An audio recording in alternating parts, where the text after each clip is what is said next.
El mundo de hoy nos ha enseñado que es necesario estar preparados para el cambio.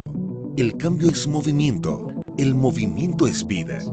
La vida es la que nos empuja hacia la excelencia.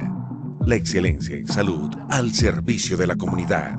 En el transcurso de 4 décadas, nos hemos consolidado como referente en la prestación de servicios de alta complejidad.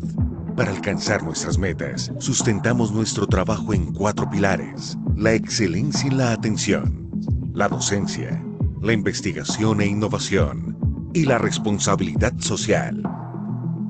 Como institución hospitalaria, nuestra vocación primordial es satisfacer las necesidades de nuestros usuarios bajo un modelo de atención humanizado, centrado en el paciente. Para hacer más eficiente nuestro compromiso, apostamos por una estrategia que nos permita atender a cada familia, desde cualquier lugar.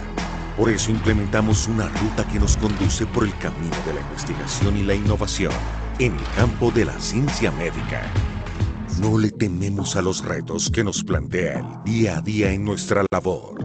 Somos un hospital universitario, lo cual nos permite asegurar la continuidad de nuestra misión. Creemos en una formación académica humanizada, ética y científica, puesta al servicio de la comunidad. Estamos comprometidos con la responsabilidad social que tenemos con nuestro entorno inmediato. Por eso, desarrollamos diversos programas de atención para la población más vulnerable. Nuestra permanente búsqueda de la excelencia nos ha llevado a romper barreras en campos muy prometedores: la telemedicina y la atención a pacientes internacionales. Los tiempos cambian, el mundo se transforma. Estamos preparados para afrontar los nuevos retos.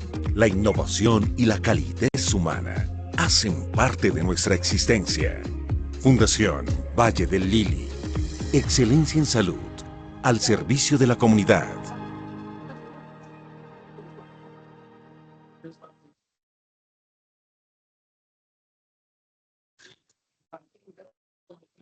Bueno, buenas noches a todos. Les agradecemos mucho que nos estén acompañando el día de hoy. Yo soy Juan Camilo Márquez, soy neuroradiólogo de la Fundación Valle de Lili. El tema de hoy estoy seguro que va a ser de mucha utilidad para todos ustedes. Voy a presentarles con mucho orgullo a la doctora Karen Torres. La doctora es residente de tercer año de nuestro posgrado. Y en la tarde de hoy nos va a hablar acerca de epilepsia. La conferencia se llama Descifrando el enigma de la epilepsia, acercamiento multimodal por imágenes. Al final, si tenemos tiempo, tendremos un espacio corto para hacer algunas preguntas. Así que, sin más preámbulos, doctora Torres, por favor, adelante.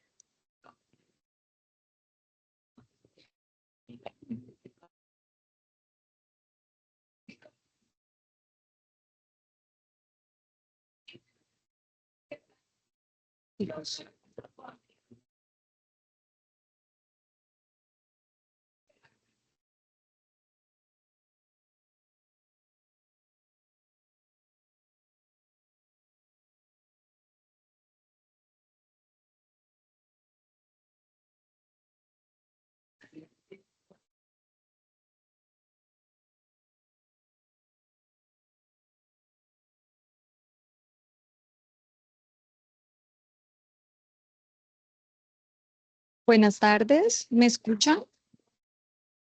Sí, señora. Vale, buenas tardes. Bueno, hoy vamos a hablar sobre, el título de esta charla es Descifrando el enigma de la epilepsia, un acercamiento multimodal por las imágenes. Entonces, espero que disfruten mucho de las imágenes, de los casos y de toda la información que aquí le vamos a compartir. Entonces, pues aquí teníamos un video. Desafortunadamente tuvimos problemas técnicos con la presentación del video, pero lo importante era mostrarles como una introducción a nuestro tema, cómo se visualiza una crisis convulsiva. Este es un paciente el cual estaban realizándole una telemetría que consiste en una monitoría continua en donde se registra por video y simultáneamente con electroencefalograma pues al paciente durante un periodo de tiempo determinado, y en el momento que se desencadena la crisis, pues tienen el registro de su actividad cerebral y adicionalmente hay una documentación de esta crisis. Entonces, en este paciente inicialmente presentaba una crisis focal que se evidenciaba con automatismos y mioclonías y posteriormente se convertía en una crisis generalizada. Entonces, aquí tenemos en la pantalla una fusión de la resonancia magnética simple estructural del paciente con el PET-CT con 18 FDG, en donde podemos ver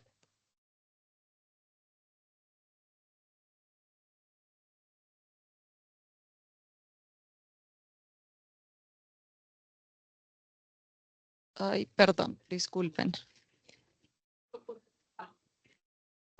Discard.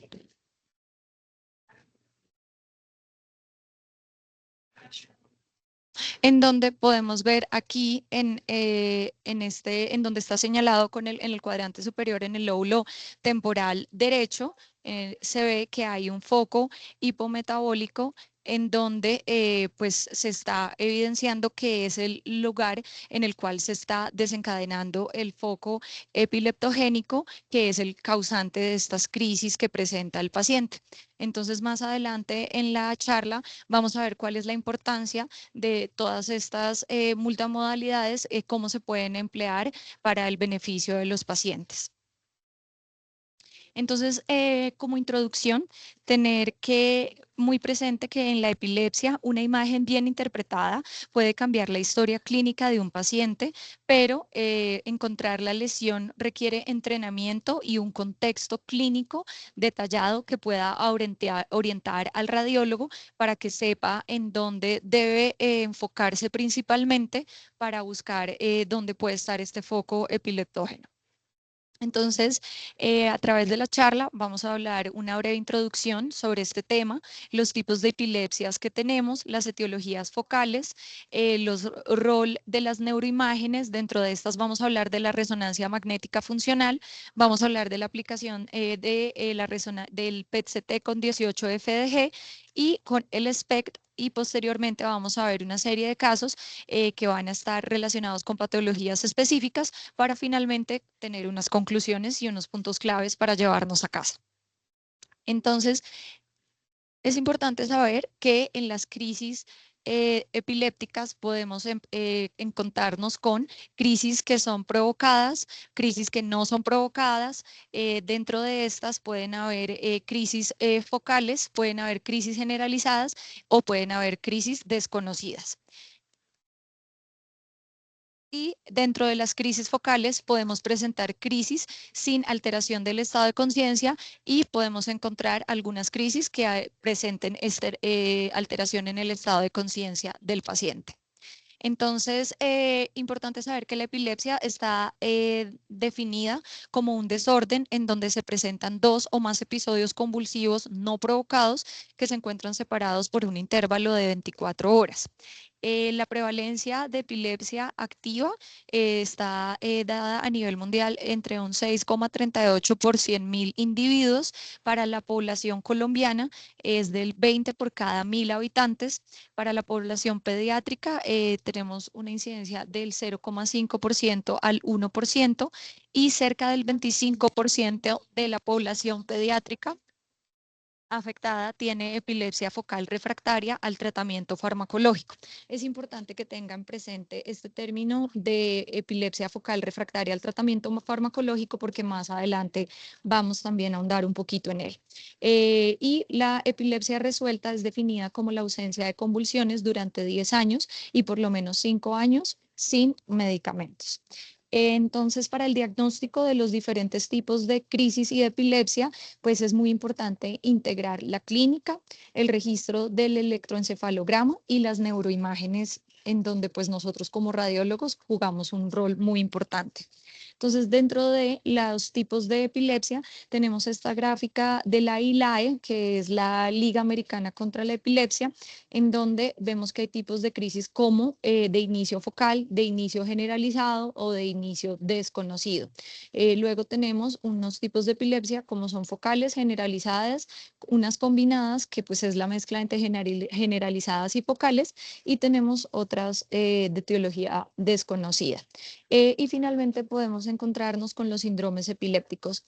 Dentro de las diversas etiologías podemos contar con algunos cambios estructurales, como son cambios posquirúrgicos áreas que han presentado accidentes cerebrovasculares o que han tenido alguna alteración en el parénquima cerebral. También pueden haber causas genéticas, causas infecciosas como es la meningitis, la encefalitis, el VIH, tuberculosis, entre otras, causas metabólicas que algunas veces suelen solaparse con las causas inmunológicas, o también pueden haber epilepsias de etiología desconocida. Entonces, dentro de las epilepsias generalizadas genéticas, tenemos que hay unas idiopáticas, dentro de las cuales se clasifican las crisis de epilepsia de ausencia de la infancia, las ausencias juveniles, las epilepsias con crisis tónico-clónicas generalizadas únicamente, o la epilepsia mioclónica juvenil. También tenemos la encefalopatía epiléptica, dentro de la cual se encuentra la epilepsia con crisis mioclónicas atónicas, la encefalopatía del desarrollo y epiléptica, y las epilepsias con mioclonías palpebrales o las epilepsias con ausencias. Y también presentamos encefalopatías del desarrollo o epilepsias mioclónicas en la infancia.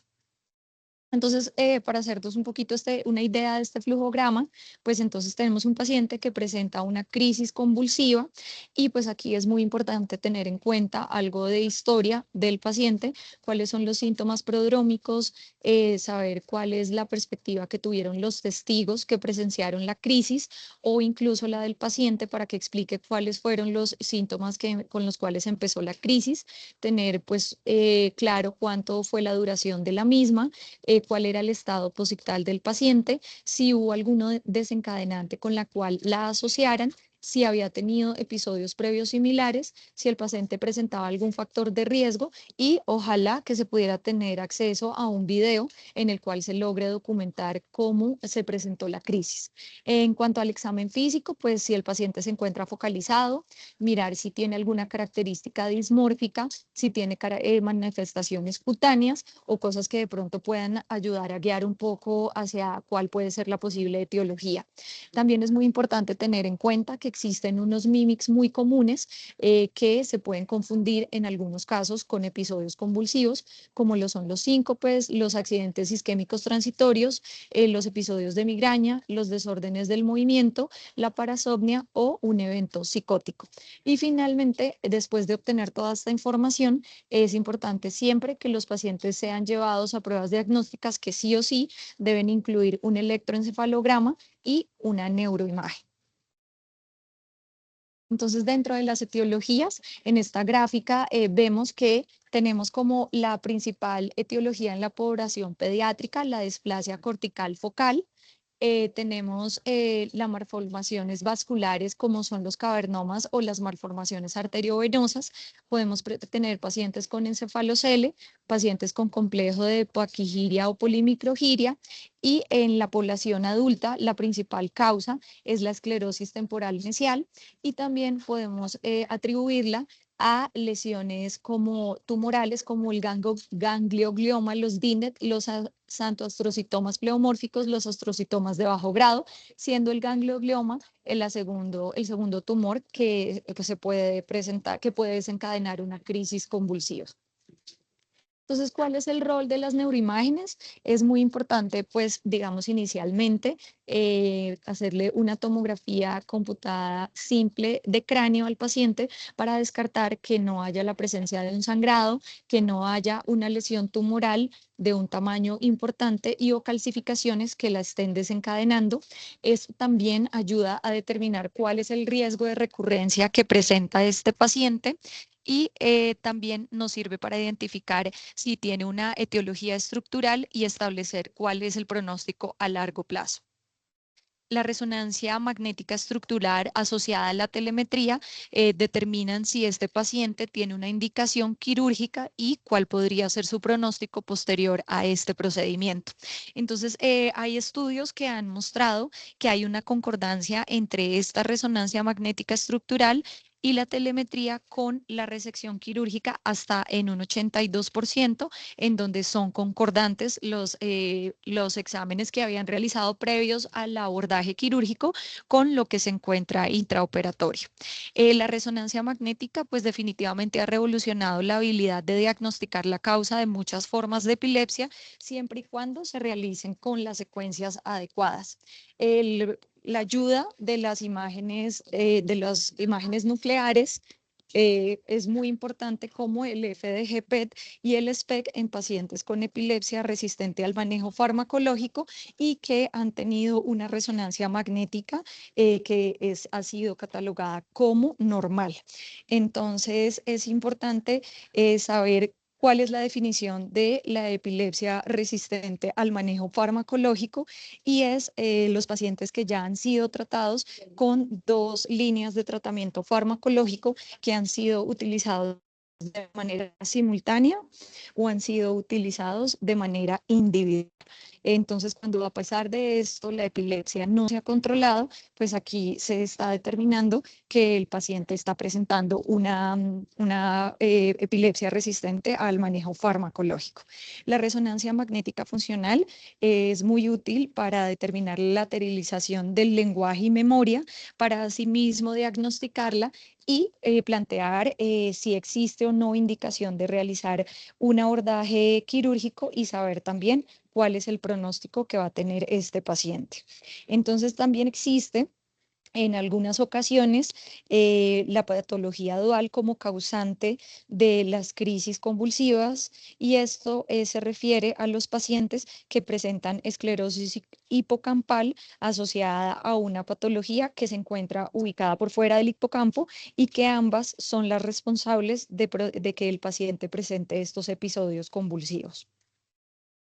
Entonces aquí tenemos un ejemplo de la institución en donde tenemos un paciente masculino de 15 años a quien se le realizó una resonancia magnética simple de cerebro, en donde podemos ver que tenemos un corte coronal en FLAIR, que es la primera imagen que están viendo a la izquierda de su pantalla, y en el centro tenemos un corte coronal en T2, y a la parte derecha de la pantalla estamos viendo un corte sagital en T1, en donde estamos viendo que hay esta alteración de señal en el hipocampo izquierdo, que es mucho más evidente en el FLAIR, y también vemos que hay una alteración, una simetría muy importante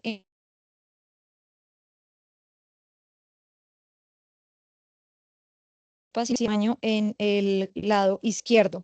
Adicionalmente, vemos que este paciente en este corte sagital, en T1, potencial T1, vemos que hay una alteración en la corteza de la ínsula posterior, es decir, en esta región, y convulsión oral superior. Y es decir, que este paciente presentaba estas dos alteraciones, que era una esclerosis mesial temporal con una polimicrogiria que nos estaba causando que tuviera estos dos focos epiliptogénicos que eran los causantes de las crisis del paciente. Es importante tener en cuenta que todas las van a tener un impacto muy importante en el diagnóstico, en el pronóstico y en el manejo de los pacientes, siempre y cuando se utilice un protocolo adecuado. Es por eso que la ILAE, la Liga Americana contra la Epilepsia, propuso este protocolo llamado el protocolo Harness, en el cual ellos sugieren que se realice un T1 MPR, que se realice un FLAIR, que se realice un FLAIR coronal. Sí o sí, estas son las secuencias que siempre deben estar indicadas en todos los pacientes, y porque hay una óptima evaluación de la anatomía y la morfología cerebral. En el FLAIR podemos ver la alteración de señal en las estructuras en las que estamos especialmente interesados, y esto pues nos ayuda también a ver áreas de glosis o lesiones corticales, y el FLAIR coronal especialmente enfocado en los hipocampos, pues ayuda también a evaluar la estructura interna de esta región anatómica. En el caso de algunos pacientes es importante tener un T1 post-contraste, sobre todo cuando hay pacientes a los cuales se les sospecha que te presenten algún tumor, que tengan malformaciones arteriovenosas o que estén cursando con procesos infecciosos.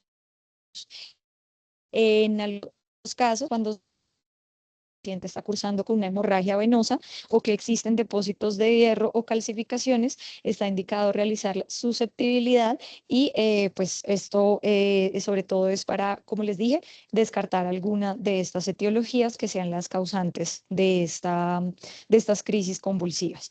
Entonces, el protocolo que tenemos en nuestra institución cuenta con un T1 MPR, con un FLAIR, con una susceptibilidad, con un T2 SPACE, que es este T2 coronal enfocado especialmente en los hipocampos, un T2 axial y una difusión. Entonces, debido a que tenemos la posibilidad de hacer reconstrucciones volumétricas y que tenemos gradiente de eco, esto nos permite ver el patrón de realce y por esto en nuestro protocolo pues no aplicamos siempre el gadolínio. Entonces, ahora respecto a la resonancia magnética funcional, pues aquí lo que queremos ver es cambios en la oxigenación de la sangre para determinar la función neuronal y la conectividad relacionada con la actividad cerebral. Entonces, durante estos estudios a los pacientes se le van a realizar estímulos activos y se va a evaluar la respuesta a través de las imágenes, la respuesta que tiene el cerebro frente a estos estímulos. Entonces, esto es muy importante y ha contribuido mucho a la comprensión de las disrupciones focales y generalizadas de la función neuronal. También nos ayuda a evaluar comorbilidades y pronóstico en estos pacientes, y esto también nos ayuda a visualizar cómo algunos fármacos afectan el desempeño cognitivo de los pacientes, pero principalmente una de sus utilidades es que permite ubicar la lateralización del lenguaje y memoria verbal para que respecto a las áreas elocuentes se decida si el paciente puede o no ser llevado a resección quirúrgica de la lesión que está desencadenando las crisis o qué tantas secuelas neurológicas va a tener para el paciente si llegan a intervenirlo. Entonces aquí tenemos unas gráficas que representan las áreas de la corteza funcional que se van a activar con las diferentes funciones del cerebro, como por ejemplo la visión, el lenguaje, la memoria, y basados en estas gráficas se hace la resonancia magnética funcional y así se va a ver cuáles de estas áreas se encuentran activadas como respuesta a estos estímulos activos y así se lateraliza las funciones y podemos tomar decisiones. Entonces, acá tenemos un ejemplo que les voy a ir comentando para que veamos la aplicación de esto. Tenemos un paciente masculino de 18 años a quien se le realizó una resonancia magnética contrastada de cerebro y tenemos en la parte izquierda de la pantalla tenemos un corte axial en FLAIR. En el centro tenemos un T1 post-contraste y ahí en el lado derecho de la pantalla tenemos un corte axial potenciado en T2. Entonces aquí estamos viendo en esta área, en la región hipocampal, o en la región hipocampal posterior y en el lóbulo temporal de este lado izquierdo, vemos una masa de morfología ovalada, de contornos multilobulados, que está centrada en el hipocampo izquierdo y va a comprometer también la región parahipocampal, acondicionando una obliteración parcial del asta temporal del ventrículo lateral ipsilateral y vemos que pues prácticamente no realza tras la administración del medio de contraste, pero en este T2 tenemos una imagen muy característica en donde estamos viendo que tiene esta morfología que en la literatura está descrita como burbujas de jabón, que es muy característica de este tipo de tumores, los DINET, y pues así ya se sabía cuál era la causa de las crisis convulsivas de este paciente. Entonces, posterior a eso, se le realizó una resonancia magnética funcional en donde con los estímulos que se realizaron, digamos, a los que se sometió el paciente, sobre todo debido a la localización, preocupaba mucho que se viera afectada la función de la memoria. Entonces se ve que hay una activación bilateral en el cíngulo posterior y en las áreas parahipocampales, pero especialmente en el lado derecho, lo cual era pues muy bueno para este paciente, que es lo que estamos viendo aquí, acá. Entonces, esto obviamente había otras coactivaciones, pues por otras áreas que también estaban involucradas en la respuesta a estos estímulos, pero principalmente se veía que el predominio de esta localización pues era especialmente derecho. Entonces, aquí hacemos un zoom en donde estamos viendo que, como les dije previamente, especialmente es esta área derecha la que más se ve involucrada y activada, pero también que afortunadamente el área izquierda que se encontraba activada estaba a la localización del tumor y pues esto orientaba a que podía haber un buen pronóstico neurológico para este paciente en caso de que se interviniera y por ende el paciente fue llevado a cirugía y se logró resecar gran parte de este tumor. Entonces, ahora vamos a hablar cuál es la utilidad de la medicina nuclear. Entonces, tenemos el PET-CT con 18 FDG. Pues importante tener claro que el FDG se utiliza para cuantificar el metabolismo relacionado con la actividad sináptica y neuronal. Entonces, es importante saber que la lesión epileptogénica hipometabólica interictal pues presenta una pérdida neuronal con densidad neuronal reducida y días. Tenemos que desde el 30% al 40% de los pacientes con epilepsia focal tienen epilepsia refractaria al tratamiento farmacológico, que era por lo cual les mencionaba previamente que es muy importante tener en cuenta esta definición, porque estos son los pacientes que principalmente se van a ver beneficiados con este tipo de estudio. Entonces tienen una sensibilidad desde el 85% hasta el 90% y para la detección de la esclerosis que involucra el lóbulo temporal y tiene una sensibilidad desde el 50% hasta el 60% para encontrar las áreas epileptogénicas que se encuentran ubicadas fuera del lóbulo temporal y del 46% al 76%, pues cuando no están asociadas a ninguna lesión. Tienen una mayor sensibilidad que la volumetría y la localización de la lesión epileptogénica optimiza el pronóstico y minimiza el déficit neurológico post cirugía.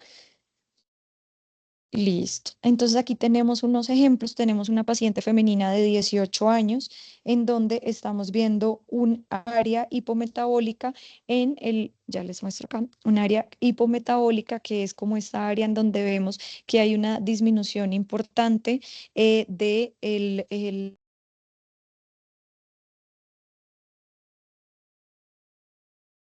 como nos está diciendo pues que posiblemente aquí se encuentra localizado el oco epileptogénico, pues que es el desencadenante de estas crisis convulsivas de esta paciente.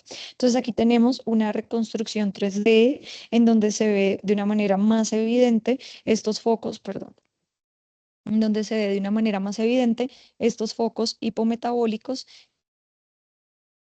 están representados por estas áreas, en donde estamos viendo pues que hay una simetría en la actividad y pues que esto especialmente nos está confirmando lo que les decía en el esquema previamente visualizado. Entonces, también existe otra modalidad de la medicina nuclear, como lo es la tomografía computada por emisión única de fotón, el SPEC, que pues se realiza aplicando tecnesio 99, ya que este es un radiotrazador que cruza la barrera hematoencefálica y pues así nos va a permitir mostrar la actividad sincronizada de descarga neuronal durante las crisis, ya que pues esa actividad aumenta el flujo cerebral sanguíneo en la lesión y en su periferia hasta en un 300%. En el SPEC se puede realizar tanto en fase ictal o interictal.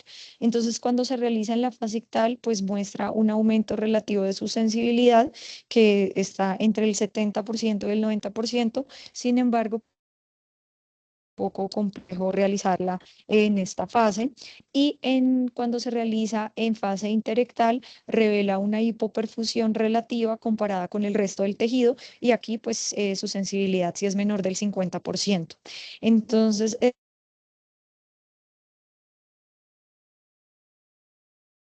menor que el PET-CT, pero tiene una mejor resolución temporal para demarcar la lesión epileptogénica.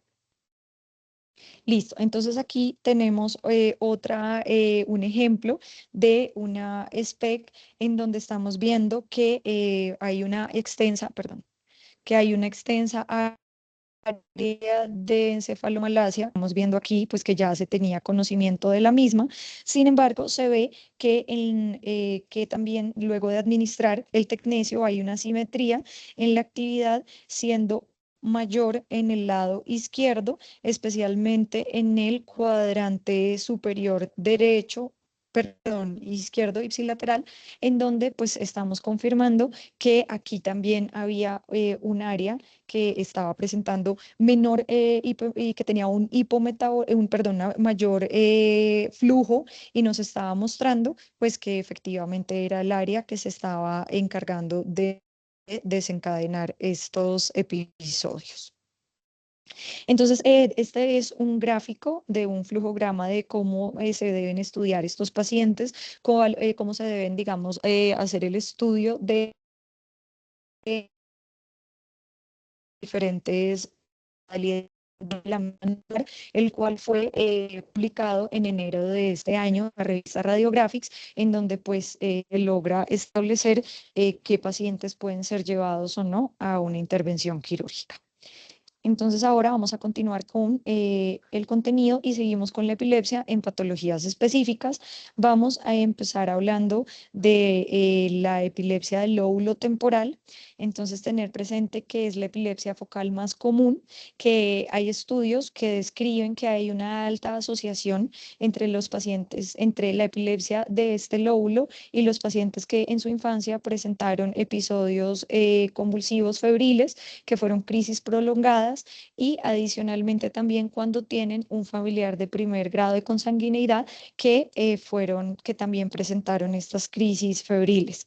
Entonces, pues se sabe que la causa más frecuente de la epilepsia localizada en el lóbulo temporal está dada por la esclerosis temporal mesial, que estos pacientes van a tener principalmente alteraciones de la memoria y cambios comportamentales, y también que esta localización se afecta tanto a los niños como a los adultos.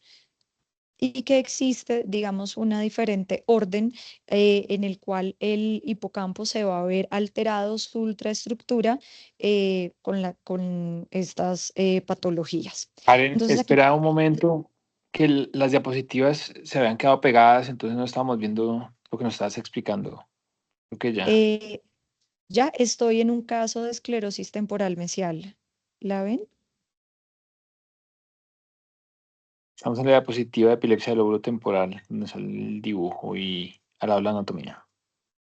No, ya cambié. Ahí, Ya, ahora sí. listo.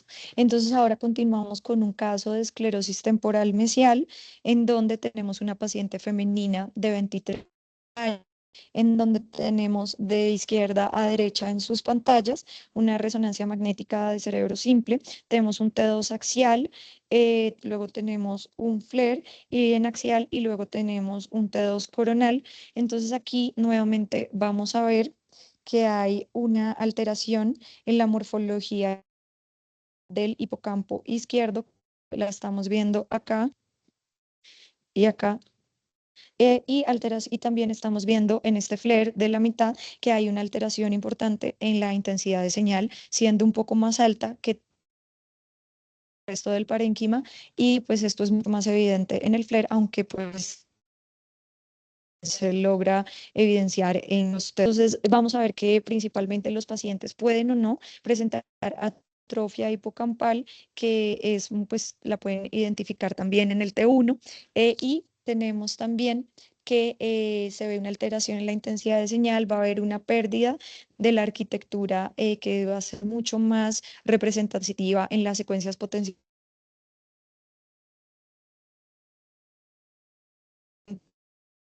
que va a sugerir o a pensar que estamos frente a esta etiología, como lo son la prominencia del asta temporal, que haya una atrofia del fornix, de los cuerpos mamilares y del tálamo. No siempre se presenta, pero en algunas ocasiones pueden estar en conjunto todos estos hallazgos. Acá continuamos con una paciente femenina de 36 años, en donde estamos viendo que tenemos un tos axial, tenemos un flare a la derecha y tenemos una gráfica que nos está mostrando pues la anatomía y las diferentes regiones anatómicas del hipocampo. Entonces esta paciente también obviamente cursaba con crisis convulsivas y lo vamos a identificar como acá en este T2 axial vemos una alteración en la morfología y el tamaño del hipocampo izquierdo, y también estamos viendo cómo hay un muy sutil en la intensidad de señal. Sin embargo, pues los clínicos seguían sospechando que tal vez aquí estuviera la respuesta de la causa de las crisis convulsivas de esta paciente, y debido a eso, a la persistencia de sus síntomas, se le solicita una volumetría del hipocampo, y pues aquí se ve evidencia que los que presentaba este paciente estaban por fuera del rango de la normalidad, y pues que esto definitivamente confirmaba que aunque no era tan evidente en la resonancia magnética definitivamente esta paciente sí tenía una esclerosis temporal mesial. Entonces, hay estudios que han demostrado que existen unos bajos valores predictivos, especialmente cuando esa asimetría es muy sutil o bilateral, y que el análisis cuantitativo tiene un mayor desempeño y muestra una real diferencia si estadísticamente significativa versus el análisis solo.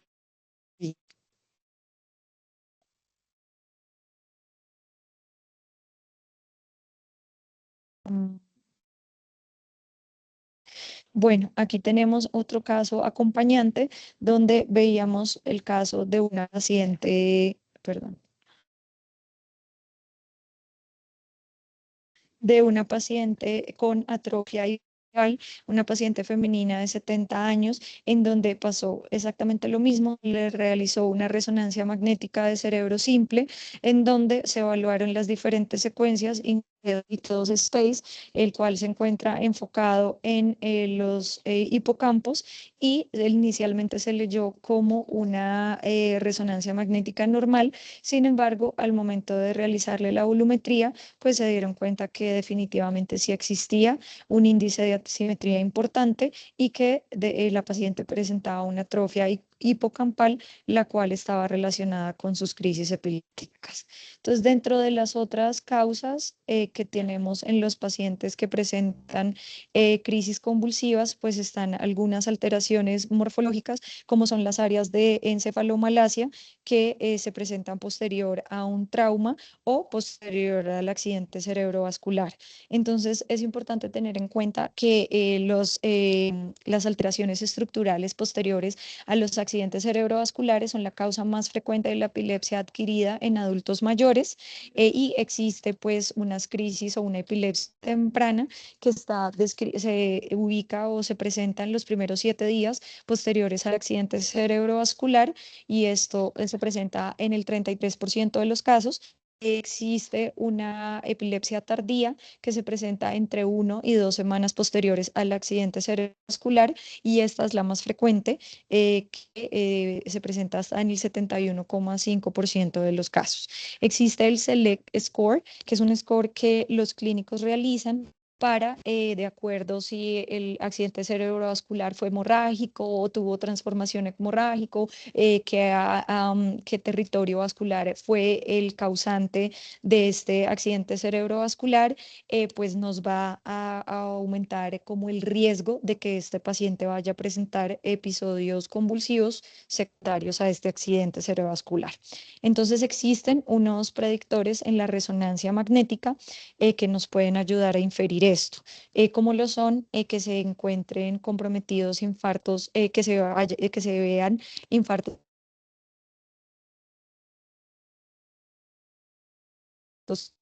que sean secundarios a compromiso de la arteria cerebral media, que haya un compromiso cortical, que existan accidentes cerebrovasculares hemorrágicos y o transformaciones hemorrágicas. Entonces, aquí también es importante saber que podemos apoyarnos en el PET-CT, que pues si esto se presenta, si se realiza entre las 3 horas previas al accidente cerebrovascular. Entonces, aquí tenemos otro ejemplo, una paciente femenina de 69 años, a quien pues obviamente llegó con unas crisis convulsivas y se le realiza esta tomografía computada simple de cráneo, en donde en diferentes niveles, a diferentes niveles anatómicos, estamos viendo que hay esta extensa área de encefalomalacia en territorio de la arteria cerebral media izquierda y pues que evidentemente esta era la responsable de estas crisis convulsivas que nos estamos refiriendo a toda esta pérdida de la diferenciación córtico-subcortical, estas áreas hipodensas. Listo. Acá tenemos otras de las etiologías más frecuentes que como lo son los desórdenes de la formación cortical. Entonces, tener claro que esta es la causa más frecuente en niños y jóvenes. Intrínsecamente, pues son epileptogénicas y existen 4 categorías que van a ser clasificadas como en las son secundarias a proliferación anormal o apoptosis glial y neuronal, las que son secundarias a migración anormal, a las que son secundarias a organización cortical anormal o las que no pueden ser clasificadas. Entonces aquí tenemos una resonancia magnética simple de cerebro de una paciente femenina de 30 años, en donde vemos un T2 axial acá a la izquierda de la pantalla. Al lado vamos a ver el flare axial y en la parte superior derecha de la pantalla vamos a ver el T1 axial y en la parte inferior vamos a ver un T1 coronal. Entonces aquí estamos viendo cómo en el lóbulo occipital derecho, especialmente aquí en todas estas regiones que les estoy señalando, vemos que hay una alteración en la corteza que se encuentra ensanchada, tiene mucho, o sea, su contorno es mucho más tortuoso que el resto de la corteza y pues esto se ve como una doble corteza y esto correspondía a polimicrogiria. Entonces, pues esto eran pues el desencadenante de que esta paciente tuviera estas crisis convulsivas y esto era secundario a una heterotopía cortical. Tenemos este otro caso de una paciente femenina de 54 años que presentaba, pues también tenía crisis convulsivas y se le realiza esta resonancia magnética simple de cerebro, en donde tenemos en la izquierda de la pantalla un T1 axial, en la mitad tenemos un flare y luego tenemos un flare coronal en donde estamos viendo que hay especialmente una alteración en la morfología y en la intensidad de señal de la corteza, especialmente en la región frontoparietal de izquierda. Acá podemos ver cómo esta corteza pues tiene una intensidad de señal aumentada respecto al resto de la corteza.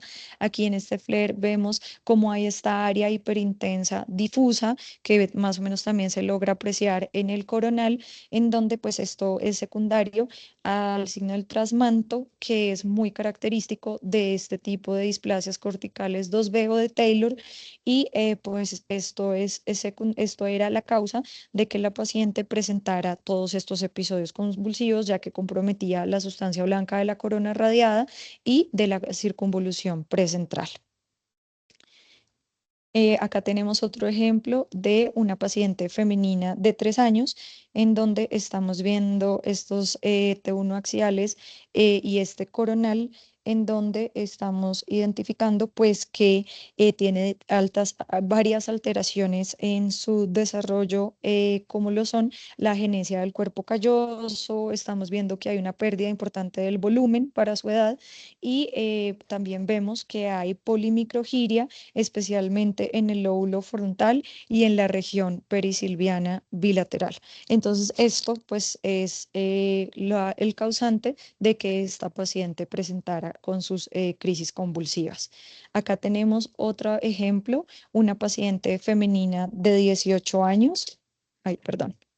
Una paciente femenina de 18 años que también consultó por lo mismo y vemos que se le realiza una resonancia magnética contrastada de cerebro.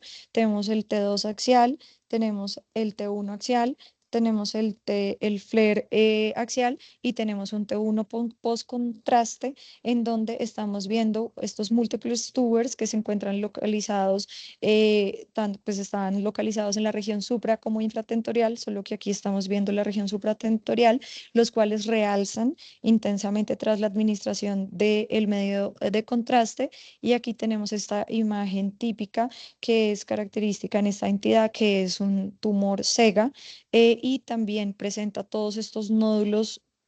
No sé si los logran ver aquí, se los estoy tratando de señalar, todos estos nódulos ependimarios que se encuentran pues localizados en la región adyacente pues de la superficie de los ventrículos laterales.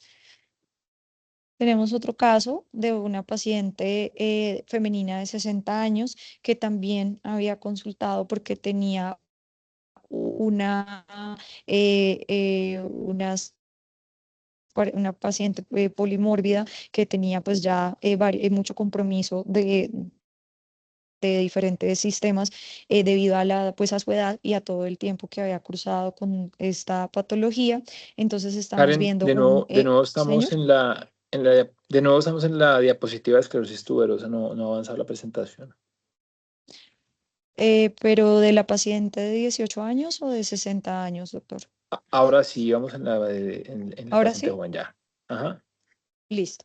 Entonces tenemos el T2 axial, tenemos el T1, tenemos el T1 post-contraste y tenemos el FLAIR sagital, en donde estamos viendo pues que esta paciente estaba presentando, pues tenía también todos estos hallazgos característicos, los tubers, tenía toda la alteración, y los nódulos también es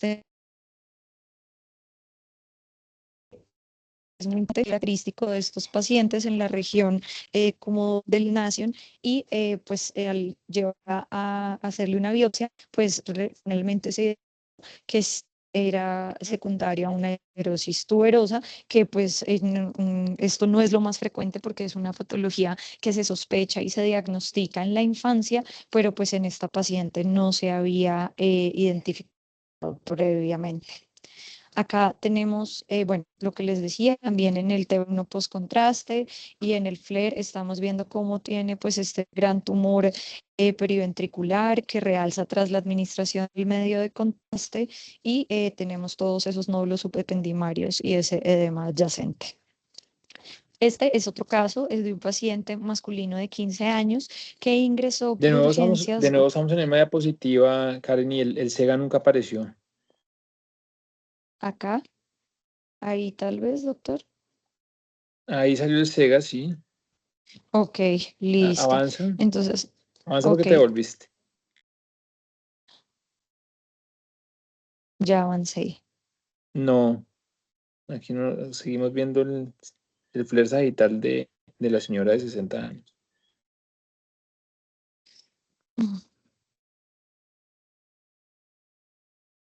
Ya, ¿qué pasamos al paciente Listo. 15? Sí. Eso. Ahora estamos con un paciente masculino de 15 años que ingresó a urgencias porque se Se volvió a encontraba en volver un al SEGA. Ahí lo tengo quieto.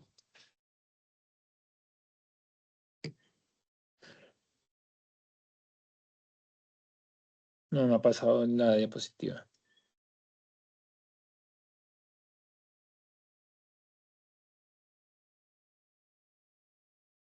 Trata de moverte nuevamente a ver. Ahí apareció el tag, pero te volviste a devolver.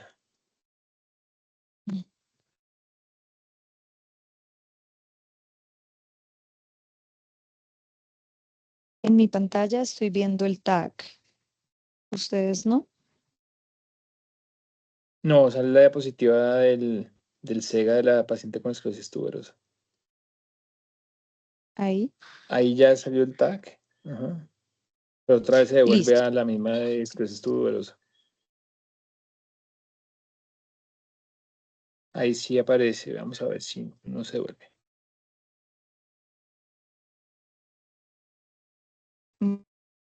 Tenemos a Gasolino de 15 años que fue llevado al servicio de urgencias de la institución porque se encontraba en un partido de fútbol y posterior a recibir un trauma craneoencefálico con el balón, pues presentó una crisis convulsiva y cuando se le realiza esta tomografía simple de cráneo, estamos viendo en la adquisición axial, en la reconstrucción coronal y en la reconstrucción sagital cómo presenta esta lesión que esta masa intraxial localizada en el lóbulo frontal derecho, que principalmente era hipodensa, con contornos multilobulados, pero pues que también tenía otra región un poco más quística, de morfología ovalada en su interior, con una calcificación periférica. Entonces, pues se llevó a una resonancia magnética de cerebro que les voy a mostrar posteriormente. Acá es muy importante que por favor se fijen en cómo remodela la cortical interna para que esto pues era muy algo que nos podía hacer pensar en un astrocitoma difuso de IDH mutado.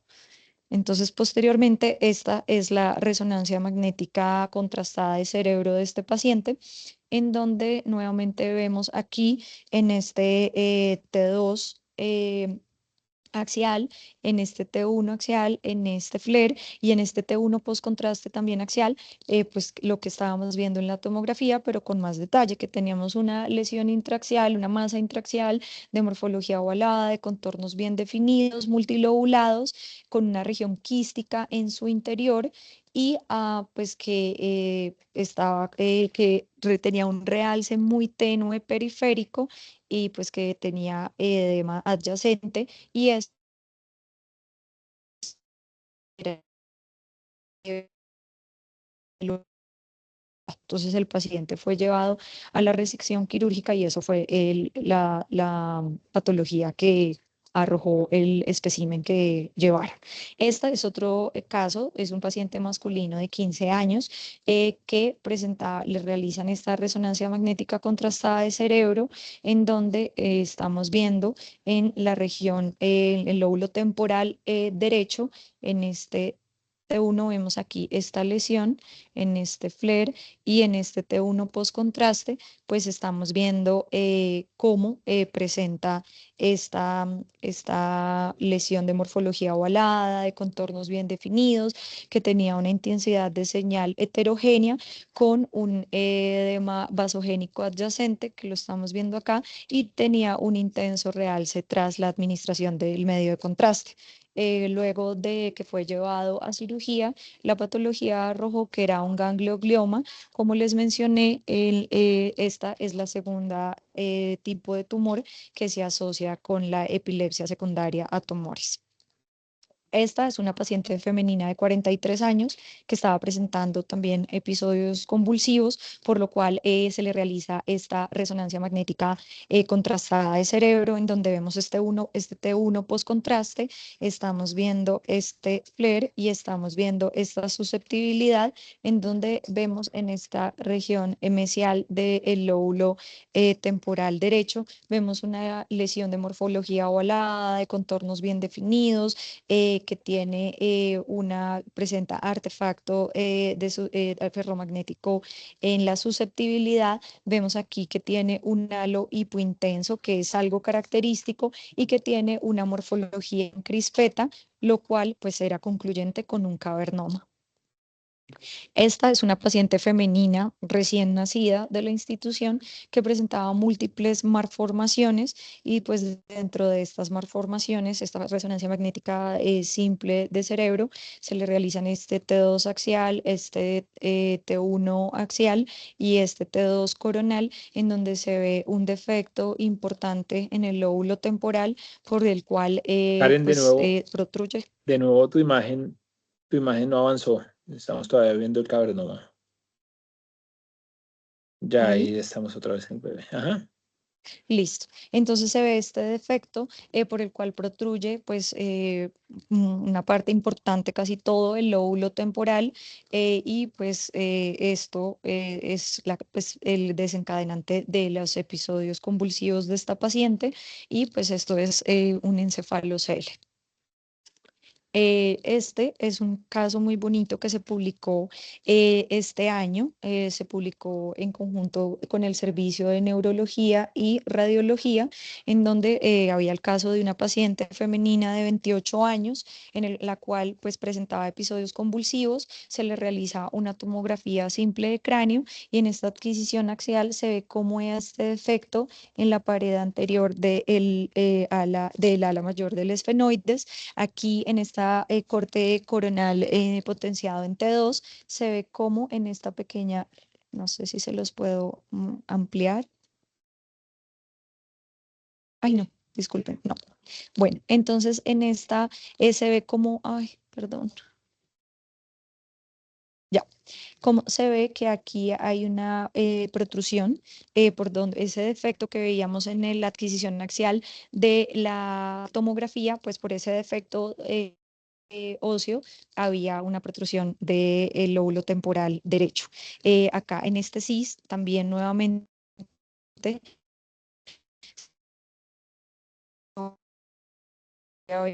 este PET-CT con 18-FDG se ve como hay esa asimetría en la actividad metabólica de ambos lóbulos temporales, siendo menor en este lado, lo cual era correspondiente con lo que se había evaluado en las otras modalidades. Entonces, este es un ejemplo muy bonito de cómo se puede abordar las diferentes causas de epilepsia a través de las diferentes modalidades. Esta es una encefalitis de Rasmussen, es poco frecuente, corresponde a una paciente masculino de 17 años que también presentaba importantes crisis epilépticas y se le realiza esta resonancia magnética simple de cerebro en donde pues se logra ver esta importante pérdida de volumen, esta asimetría y sobre todo hay como una pérdida muy marcada en los lóbulos temporales con toda esta alteración en la intensidad de señal en el lóbulo temporal izquierdo y pues a la derecha de la imagen vemos cómo es un espécimen anatómico de cómo se visualiza este parénquima cerebral posterior a esta encefalitis. No está muy claro cuál es su etiología. Se cree que esto es desencadenado por una activación de autoanticuerpos que lo que van a hacer es afectar los receptores de glutamato y pues que esto va a desencadenar el síndrome convulsivo que es bastante raro y son crisis muy refractarias al manejo. Entonces, ahora finalmente vamos a hablar sobre una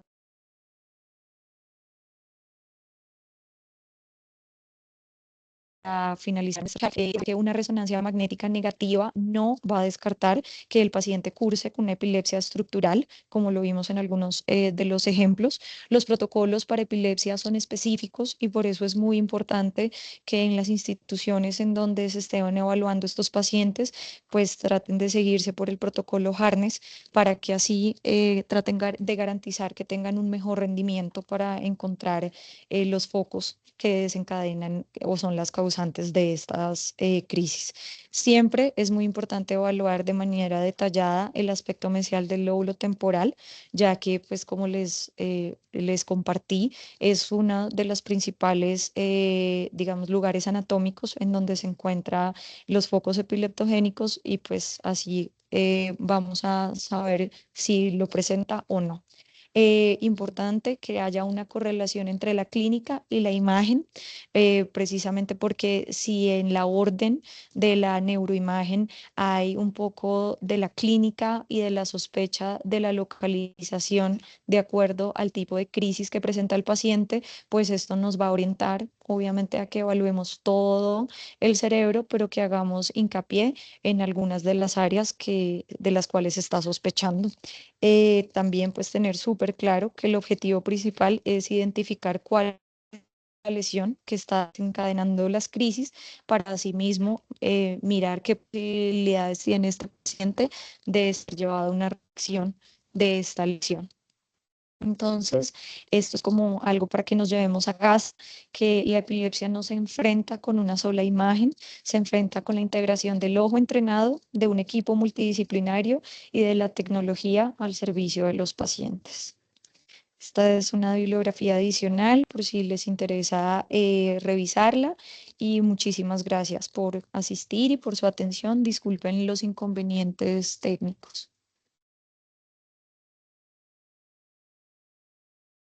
Bueno, muchas gracias, doctora Torres, por esta presentación. Pues lamentablemente en ese mundo de la virtualidad estamos a expensas de situaciones que se nos salen de las manos. Lamentablemente hubo algunas fallitas ahí en las presentaciones, pero en las diapositivas. Pero la idea era compartir unos casos supremamente eh, didácticos, unos casos supremamente ilustrativos y que tuvieran pues una confirmación histopatológica. Para concluir, únicamente quiero hacer énfasis en lo mismo que nos hizo la doctora Torres. Para el paciente es increíblemente importante que nosotros encontremos estos focos, de tal manera que los invito a que en sus instituciones revisen que los protocolos que se están haciendo son los óptimos, que si tienen equipos de 3 Tesla, aprovechen esa tecnología para, para ver mejor. Están pidiendo que sí, por favor, devuelvan la diapositiva a la bibliografía para que puedan darle una mirada a la bibliografía. ¿Cuál Y diapositiva, doctor? la de la bibliografía. Y, Ok. y por último, que le dediquen un poco de tiempo, más de lo que le dedican a un estudio normal, ya que muchas veces estas alteraciones pueden ser muy difíciles de identificar si miramos el estudio a la ligera. Y obviamente, si logramos tener todos los datos clínicos, especialmente los datos de la telemetría, va a ser mucho mejor nuestro desempeño, porque muchas veces esto va a ser como encontrar una aguja en un pajar. Así que con eso damos por concluida la reunión de hoy. Los esperamos en el próximo webinar. Ya con mucho orgullo les comentamos que es el número 50 de nuestras actividades académicas, abordaje de las lesiones renales asintomáticas, lo que el urólogo quiere saber o debe saber. Y les agradezco mucho por acompañarnos y por su tiempo y nos vemos en la próxima.